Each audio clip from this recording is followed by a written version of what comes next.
Hello guys, आज हम solo लिवलिंग season 2 के एपिसोड 4 को एक्सप्लेन करेंगे। एपिसोड की शुरुआत में संग जिनवो गेट के बाहर आता है। संग जिनवो हमें बताता है कि उसे इरेजर ऑफ लाइफ को बनाने के लिए उसे 3 चीज चाहिए, लेकिन उसने 2 चीज हासिल कर ली है। तो इसका मतलब अब उसे 1 चीज चाहिए। वो कहता अगर मुझे वो चाहिए तो मुझे और भी ज्यादा ताकतवर बनना पड़ेगा। मैं कैसल में जाकर ताकतवर तो बन चुका हूँ, लेकिन मैं अभी भी ई रैंक का हंटर ही हूँ। इसी की वजह से मैं हाई लेवल के रेट्स में पार्टिसिपेट नहीं कर पाऊंगा। संग जिनवो अब फैसला करता है कि वो अपनी रैंक को रिवील कर देगा। अगले सीन में हमें एक बिल्डिंग का सीन दिखाया जाता है। फिर हम देखते हैं उस बिल्डिंग के अंदर बहुत सारे हंटर भी आए थे। यहाँ पर एक बंदा सोच रहा होता है कि आज हम किस तरीके के लोगों को रिक्रूट कर पाएंगे। वो खुद से बातें कर ही रहा होता है, लेकिन वो अचानक से संग जिनवो को देख लेता है। फिर वो बे को कॉल लगाकर उसे संग जिनवो के बारे में बताता है। ये सुनने के बाद तो वो भी शौक हो जाता है और वो भी वहाँ पर आने के लिए मान जाता है। अगले सीन में हम देखते हैं संग जिनवो को, जो कि इंतजार कर रहा होता है। संग जिनवो के पास में 2 हंटर बैठे थे जो कि आपस में बातचीत कर रहे थे। एक हंटर वहाँ पे थोड़ा सा नर्वस हो रहा था, दूसरा हंटर उसे मोटिवेट कर रहा था। हंटर उससे कहता है कि तुम चिंता मत करो, अगर तुम्हारी रैंक डी या फिर उससे भी ज्यादा अच्छी हुई तो जो स्काउट है वो तुम्हें डायरेक्टली गिल्ड में ले लेंगे। फिर वो उससे कहता है कि अगर तुम्हारी रैंक ई हुई तो तुम्हें दिक्कतों का सामना करना पड़ सकता है। ये सुनने के बाद तो संग जिनवो भी अपने मन में कहता है, जब मैं ई रैंक का हंटर था तो मुझे भी काफी ज्यादा दिक्कत हुआ करती थी। अगले सीन में हम देखते हैं संग जिनवो अपनी रैंक को चेक करता है। फिर हमें दिखाया जाता है मशीन में एरर आ गया है। फिर वो उसे दोबारा ट्राई करने के लिए कहती है, लेकिन इस बार भी एरर आ गया था। फिर वहाँ पर एक आदमी आ जाता है। फिर वो लड़की उन्हें प्रॉब्लम बताती कि मशीन में तो एरर आ रहा है। वो भी एक बार ट्राई करते हैं, लेकिन दोबारा एरर आ जाता है। वो आदमी बताता है कि मशीन में तो कोई भी गड़बड़ी नहीं है। वो आदमी उससे कहता है कि इस बंदे के अंदर इतनी मैजिकल पावर है कि मशीन भी इसे पहचान नहीं पा रही है। डायरेक्टर बताता है इसका मतलब ये एस रैंक का हंटर है। अगले सीन में हमें चोए को दिखाया जाता है, जो कि एक आदमी से बात कर रहा होता है। वो दोनों आपस में थोड़ी बहुत बातचीत करते हैं। चोई उससे कहता है कि हाल फिलहाल में तो अजीब चीजें हो रही है, जैसे कि रेड गेट वाली घटना। मैंने सुना है कि एक आउटसाइडर जो कि व्हाइट टाइगर गिल्ड में पार्टिसिपेट कर रहा था, उसने ही तो डंजन बॉस को हराया था। फिर वो उससे कहता है कि आखिरकार वो है कौन। वो आदमी उसे बताता है कि मैं थोड़ा सा लेट पहुंचा था। फिर वो दोनों नोटिस करते हैं कि लॉबी में कुछ तो चल रहा है। वो दोनों भी लॉबी में जाने का फैसला कर लेते हैं। फिर हमें लॉबी का सीन दिखाया जाता है, जहाँ पर सारे हंटर हैरान हो रहे होते हैं। वो इसीलिए क्योंकि संग जिनवो की वजह से, क्योंकि उनकी मशीन में एरर आ गया था। वो आदमी संग जिनवो को बताता है कि तुम 3 दिन बाद आना, इसका मतलब है अपनी रैंक चेक कराने के लिए। पिछले सीन में तुम लोगों ने देखा ही होगा यही कि हमें संग जिनवो की रैंक पता नहीं चली थी, और संग जिनवो भी उसकी बात मान जाता है। फिर वो आदमी कहता है कि जब तुम्हारी रैंक पता चल जाएगी तो तुम्हारे लाइसेंस को भी अपडेट कर दिया जाएगा। फिर हम देखते हैं वहाँ पर चोई भी आ जाता है। फिर जिनवो हमें उसके बारे में बताता है। इस आदमी को फायर मैजिक का गॉड कहा जाता है। ये लोग इसे अल्टीमेट वेपन भी बुलाते हैं। चोए संग जिनवो की पावर देखकर समझ जाता है। फिर चोए संग जिनवो से बात करने की कोशिश करता है। संग जिनवो उसे इग्नोर कर देता और कहता है कि मैं बिजी हूँ। जिनवो की हरकत देखकर तो ये भी हैरान हो जाता है। फिर हम देखते हैं बेग भी वहाँ पर भागते भागते आ जाता है।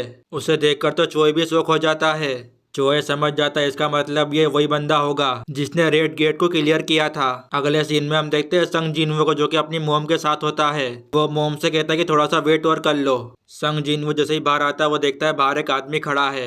वो आदमी कहता है इतने टाइम से मेरी आंखें धोखा खा रही थी। टीम का काम होता है कि हंटरों पर नजर रखना, लेकिन संग जिनवो वहां से जा रहा होता है। वो आदमी बताता है कि तुमसे मिलने के लिए कोई और आया है। फिर हम एक आदमी को दिखा जाता है और इनका नाम है गो। ये हंटर एसोसिएशन के चेयरमैन है। इंट्रोडक्शन के बाद वो एक जगह बैठकर बातें करते हैं। सबसे पहले वो संग जिनवो को बधाइयां देते हैं। वो इसलिए क्योंकि अब संग जिनवो एस रैंक का हंटर बन चुका है। फिर वो संग जिनवो को अपने साथ कांटेक्ट बनाने के लिए कहते हैं। वो बताते हैं कि हमारे रीच बहुत ही ज्यादा है, फिर भी एसोसिएशन के पास ज्यादा स्किल वाले हंटर नहीं है, तो इसीलिए हम लोग बड़ी गिल्ड के साथ कॉम्पीट नहीं कर सकते, जैसे कि पेमेंट वगैरह या फिर फेम वगैरह। वो मुद्दे की बात पर आते हैं। वो कहते हैं कि मैं चाहता हूँ तुम हमें ज्वाइन कर लो, मैं तुम्हें एसोसिएशन में एक अच्छी सी पोजीशन भी दे सकता हूँ। फिर संग जिनवो कहता है तुम ये सब क्यों कर रहे हो। फिर गो उन्हें रीजन बताते हैं। गो उन्हें 5 कोर के बारे में बताते हैं। अगर तुम इनमें से किसी के साथ भी जुड़ते हो तो जो बैलेंस है वो बिगड़ जाएगा। जो एसोसिएशन है वो नेशन के लिए थोड़ा अलग से काम करती है, वो एक छठी पावर की तरह है। फिर संग जिनवो कहता है तो इसीलिए तुम मुझे ज्वाइन होने के लिए कह रहे हो।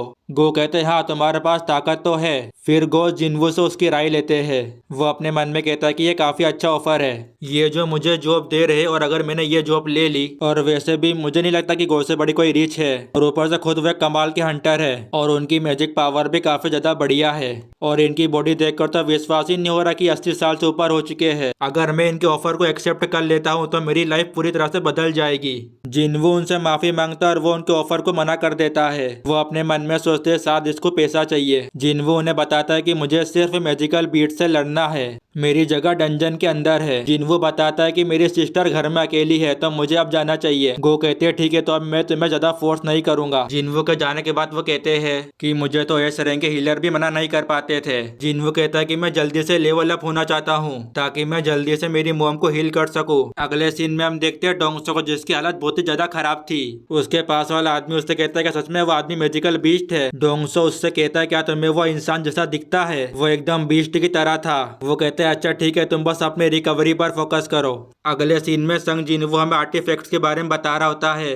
वो कहता है ये तो कुछ ज्यादा ही महंगे हैं। फिर हम देखते हैं संग जिनवू थोड़ी सी रिसर्च करता है और उसे माइनिंग की टीम मिलती है। उस माइनिंग की जॉब को कोई भी कर सकता है, बस वो फिजिकली फिट होना चाहिए। अगले सीन में हम देखते हैं संग जिनवू वहाँ पर आ जाता है। जिनवू अपनी रैंक को वहाँ पर ही बताता है। संग जिनवू से ये भी बताता है कि ये मेरा फर्स्ट टाइम है। फिर हम देखते हैं हंटर को जो कि गेट से बाहर आ रहे होते हैं। जिनवू कहते हैं डंजन के बॉस के अलावा इन्होंने मॉन्स्टर को इतनी जल्दी हरा दिया। वो चोय को देखकर कहता है कि मैं तो इसकी पावर को सेंस कर पाता कि ये पावरफुल है। गेट से तो सभी लोग बिना चोट खाए बाहर आ रहे हैं, इसका मतलब चोय सच में पावरफुल है।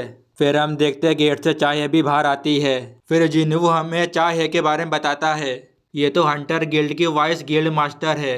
ये इस कंट्री की 9th एस रैंक की हंटर है। ये काफी कमाल की और इसका ऑरा भी काफी अलग है। ऐसा तो काफी कम लोगों का होता है।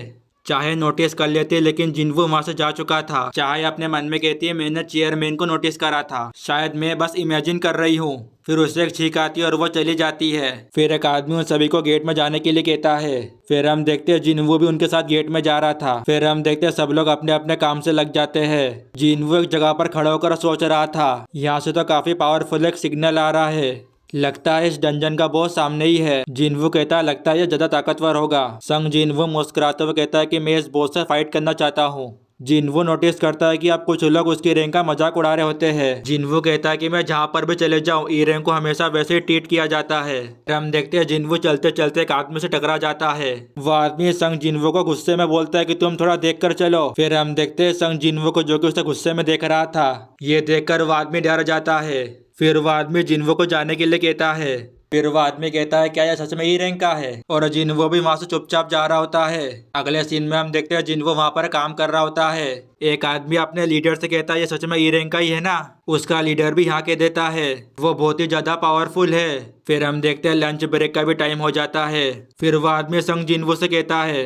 जिनवू उससे कहता है कि मैं थोड़ा भी और काम करूंगा, और इसके बाद सब लोग वहां से चले जाते हैं। फिर हम देखते हैं जिनवू अपने कुल्हाड़ी को नीचे फेंक कर भागने लग जाता है। वो कहता है कि मैं इस मौके को ऐसे ही जाने नहीं दूंगा।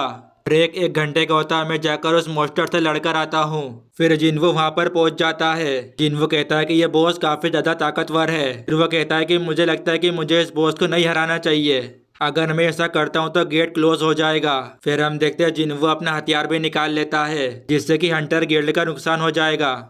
वो जा रहा था लेकिन वहाँ पर अचानक से चाहे आ जाती है। चाहे उसे देखकर कहती आखिरकार तुम यहाँ पर क्या कर रहे हो। और इसी के साथ ये एपिसोड यहाँ पर ही खत्म हो जाता है।